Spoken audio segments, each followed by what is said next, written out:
this moment, I would like to take an opportunity to honor the survivors that we have here today. So just either standing up, if you can. How many people here have been diagnosed within the last 3 months? Please rise.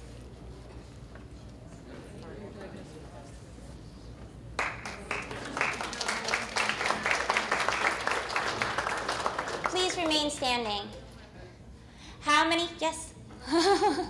How many people have been diagnosed 6 months ago and are still fighting their brain tumor today, are still here?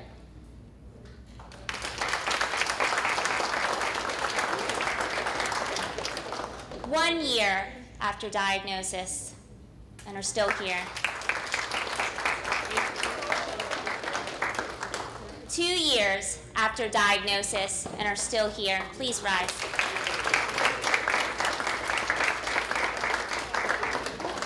3 years after diagnosis.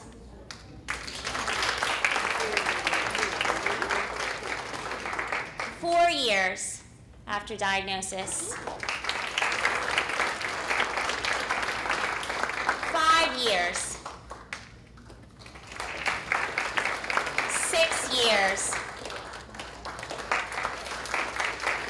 7 years. 8 years.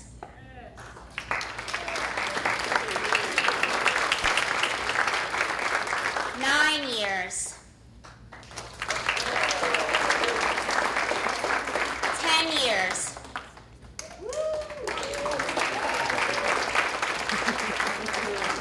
11 years. 12 years.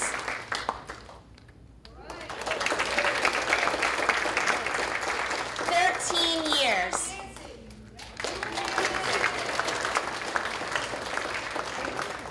14 years.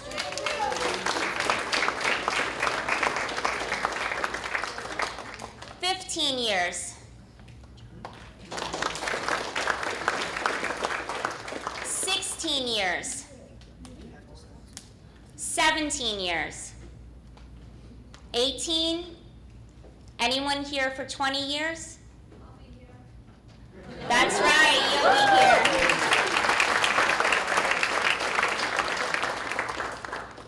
Is there anyone here that has been diagnosed for more than 20 years and is still here? Please rise. How many years?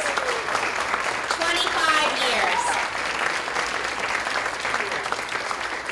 Well, I want you to take a really good look around. Statistics can be broken. Never ever stop believing that you're the one that's going to make it. You are all here standing, living proof that hope exists. At this time, I would like to call upon some long-term survivors that we have at the Central New Jersey Brain Tumor Support Group, who are going to share their experience about what has their brain tumor diagnosis taught them about life. The first speaker that I would like to call upon is Mr. Mark Canwright. He's a 9-year survivor. He's from Asbury, New Jersey.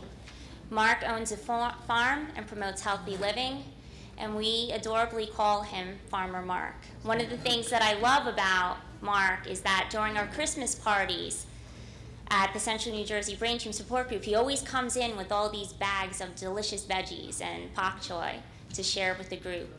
And I would like to please give a warm welcome for Farmer Mark.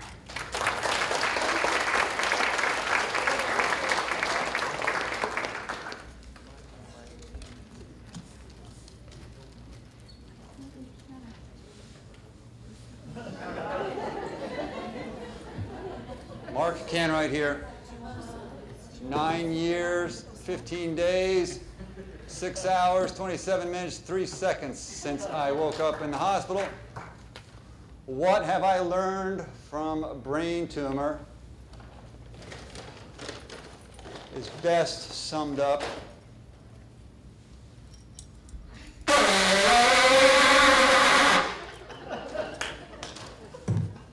Humor is life. Laughing is good for you.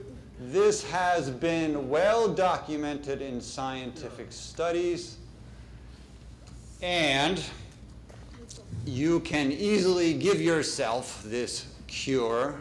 Just expose yourself to funny books, funny movies, Comedy Central on the cable channels, Funny Times newspaper, the Onion newspaper, whatever makes you laugh. Do it. Just do it. And even better than exposing yourself to that kind of humor, generate some humor yourself. You can do this by invent new words. Definitely make fun of your spouse and family members in loving and gentle ways. And yes, emails, the comedy of daily life. Anything. It's creative, it's good, laughing is good for you. Do it. Thank you.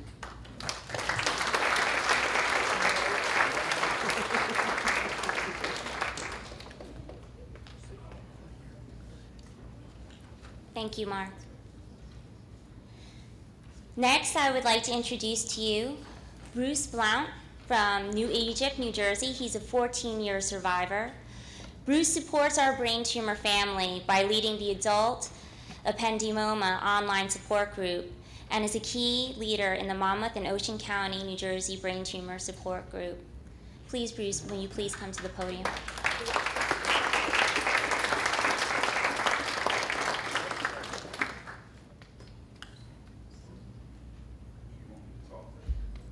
Yes, I'd like you to talk.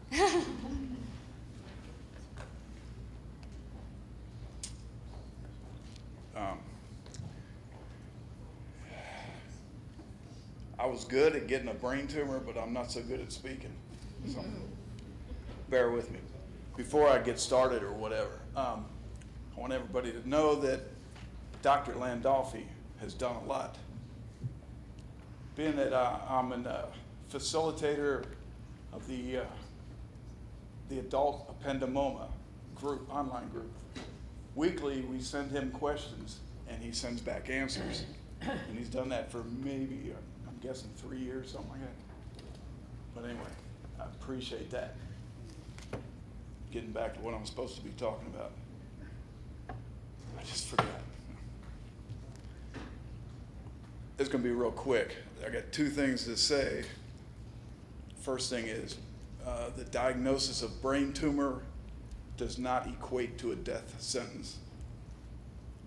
So, the next thing is, enjoy your life. Farmer Mark said it the best. Enjoy yourself. And I like to remind everybody that you've only got seconds left to live. It may be 100 billion seconds, but it's still seconds. And you better not waste one of them. So that's all I got to say.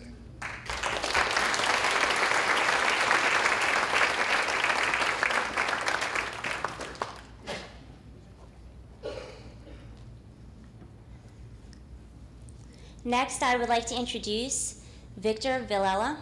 He's from Westfield, New Jersey. He's a 3-year GBM survivor. He was one of my colleagues who went with me to Brain Tumor Action Week in DC to lobby for HR 653, which is the National Childhood Brain Tumor Prevention Network. Victor, will you please come to the podium? And look at him, he's got a swagger of a champion.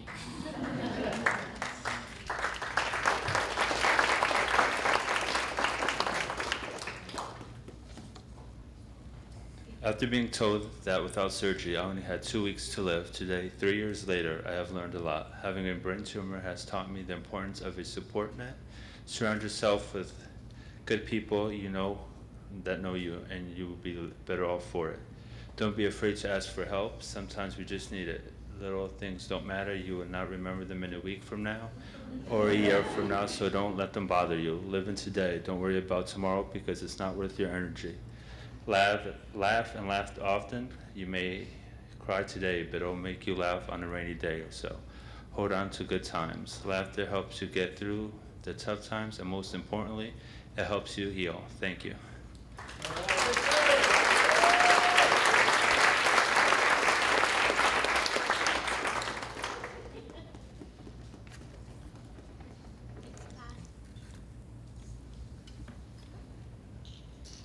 At this time, I'd like to also introduce Florence Marcia. She's from Lake Hiawatha, New Jersey, and she's a 15-year survivor and still going strong.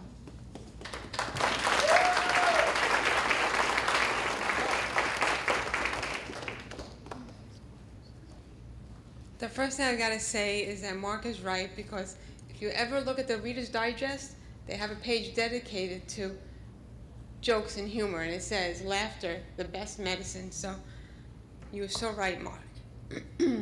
So I've learned a few things. I've learned you never take anybody or anything for granted, because they may not be there the next day. Always tell everyone that you love them before you leave them or hang up the phone. I love my husband back there who sees me, excuse me, who's seen me through all this and put up with all my bitchiness and all crankiness and crying, and my daughter who can't make it today because she's home from college and her friends and social life is a little more important. But the biggest thing I've learned is that doctors don't know everything about surviving, because when I was diagnosed, my neurosurgeon told me that if I didn't start treatment the day before, I wouldn't be here for 18 months. Well, I've showed him I'm on my 182nd month of survival.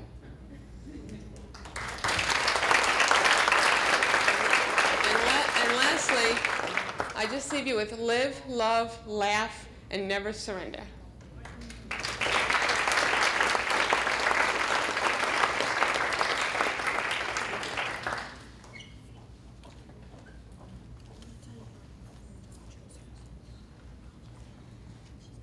I would also like to introduce to you David Beer and Diane Beer from Milltown, New Jersey.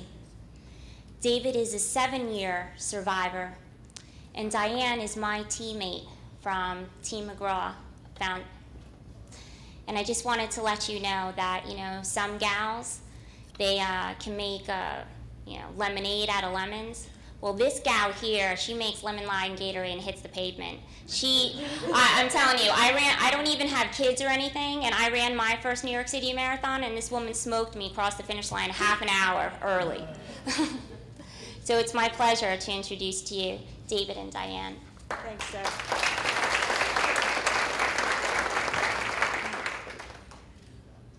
One of the things that I would like everyone in this room to know is that you need to find yourself a really, really good support group. And I know that the support group that we have in Central New Jersey is exceptional. And I don't think that there's ever another support group that would even come anywhere near close to it. When I walk in that room and people will say to me, well, how can you run 26 miles? I walk into that room and I say, how can I not? Because I look at each one of you and I know what you're going through most of the time on a daily basis because I live it with David. And I think that you guys are really the ones who are the heroes. So some of the things that I would like you to take away from here today is what some of the things that were echoed earlier. Make sure that you have a sense of humor. Have a great support group. Talk to people. Love, live, and laugh.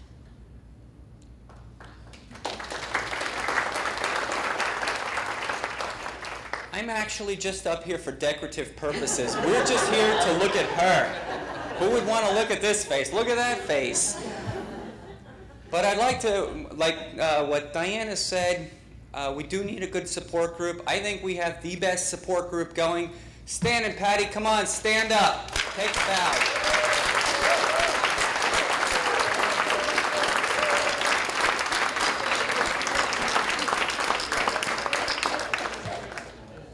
also actually up here because my wife, and this is the God's honest truth, my wife, when she wants me to do something, she will sit there and she will bat her eyes at me. Oh, honey, please, please do this. I don't want to do this, honey.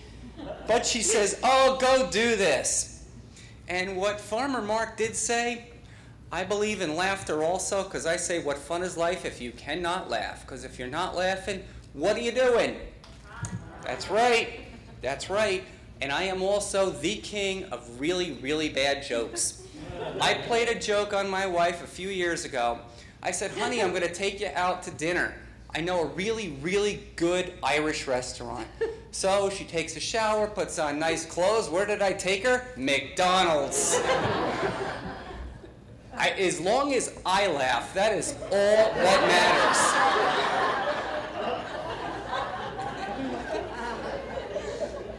And here's another God's honest truth story. My wife, this woman does not cook if her life depended on it. So what does she do? So what does she do? She goes out and remodels our kitchen. $50,000 later. So what? So why? I could prepare her meals properly so she can go run these marathons. Oh, honey, I love you. I'm glad somebody has to. I try. We'll never know what happens tomorrow, but I really love you. That's for today. I'll love you tomorrow. Okay. And really, don't stop the laughter. Enjoy every minute of every day. Make sure you tell the one you love the most, I love you. It doesn't hurt.